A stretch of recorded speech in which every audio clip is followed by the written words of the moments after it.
And joining me live now to try and make some sense of this truly, truly awful tragedy, Dr. Imran Noorani, founder Mind Meadow. He's a well-known, well-regarded child psychologist. Dr. Noorani, welcome. I just want to play out and show our viewers, read out in fact, the suicide note of young Shaurya. Sorry, Mama, I will break your heart one last time, he says. It's so heartbreaking, the things he says. I had no choice because of what happened at school, says young Shaurya in this suicide note. He says, teachers behaved badly with me. Please take action against the principal and the teachers. He goes ahead and names some of them. He says, don't want any other child to face this. He says, if there is anything left of my body, please donate it to a scientific cause. Sorry, Papa, I was not able to be a good man like you. Dr. Noorani, this is all really, really heartbreaking stuff because Shaurya Patil sounds like any other teenager in school. Who among us have not been shouted at or berated or even humiliated and degraded by a teacher? And he decided to take this truly awful step, and we're trying to understand it. Help us, Dr. Noorani.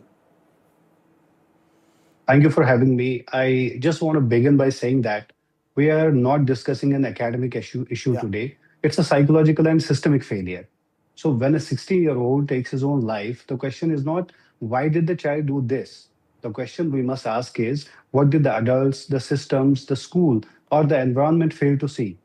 Adolescents are extremely vulnerable. Their emotional brain develops much later. The emotional brain is absolutely fine, but the rational thinking develops a little late. So whatever the psychological shocks we give them in terms of this harassment, abusive words, or they feel unsafe, that is how they feel emotionally vulnerable and underregulated.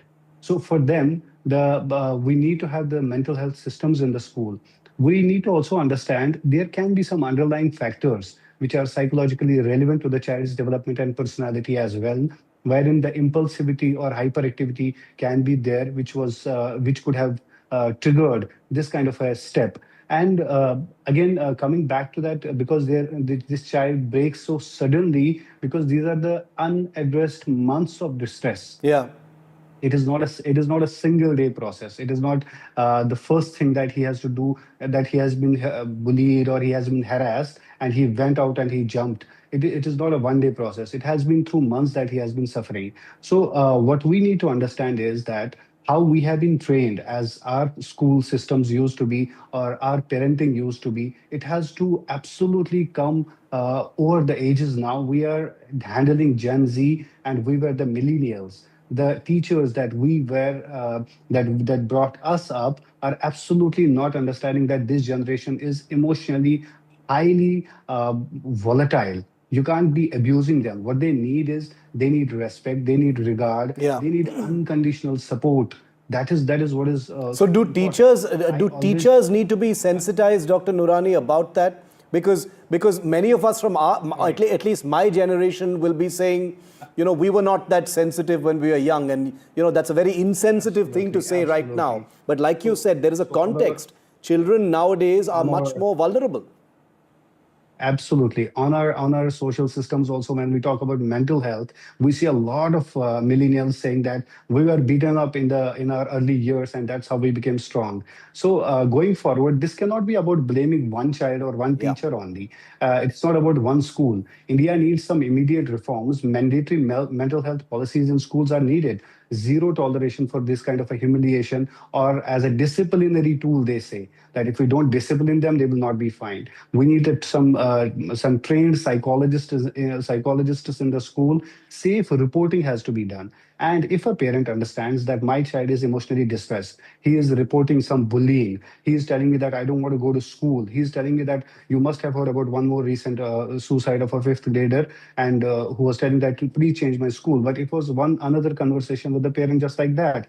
Anything, if a child is saying that I'm not able to perform in academics, I have stress and anxiety, I'm Yeah. not able to make friends, please change my van or bus, these are all red flag signs for us as a parent. We should not be shooing them away. We need to have an empathetic understanding, as well as we need to listen to our child, even if we are not addressing it immediately. But now we cannot trust, we cannot wait and watch, because one more life can be just wasted like this only just for a single empathetic ear. And we need to have these red flags and distress calls. These are the distress calls, I call them, from these adolescents, because Yeah. the need for achievement for these children are very high, but need for motivation is quite low. So they are already handling their dissonance. What do I want to be because of the hormonal changes and all? This is where a parental support is a must.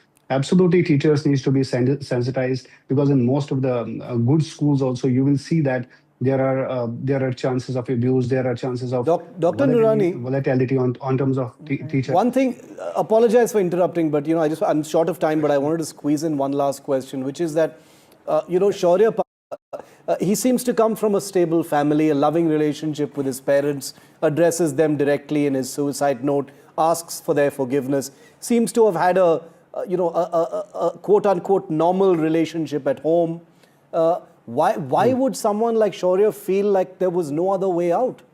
He could have confided in his As I told parents, you, asked for help. as I told you, so no children break suddenly.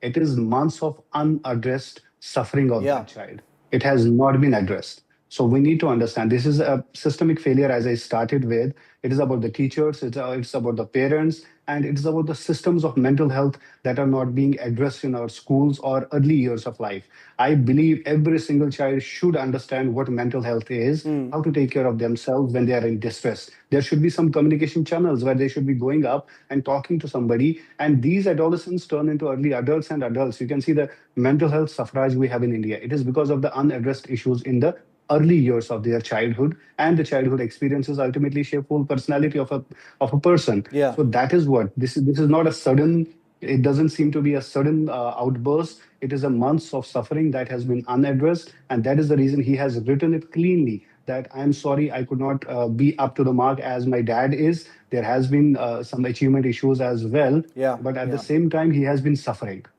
It is so tragic. I will leave it there. And thank you, Dr. Noorani, for helping us process Thanks, this Satan. unimaginable tragedy. So I'd like to only end by offering all of our condolences to the Patil family, the loss of a child, a young man with his entire life ahead of him. It is so heartbreaking.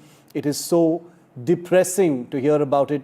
And what is truly troubling about this story, like I said at the beginning of it, is that it is so relatable.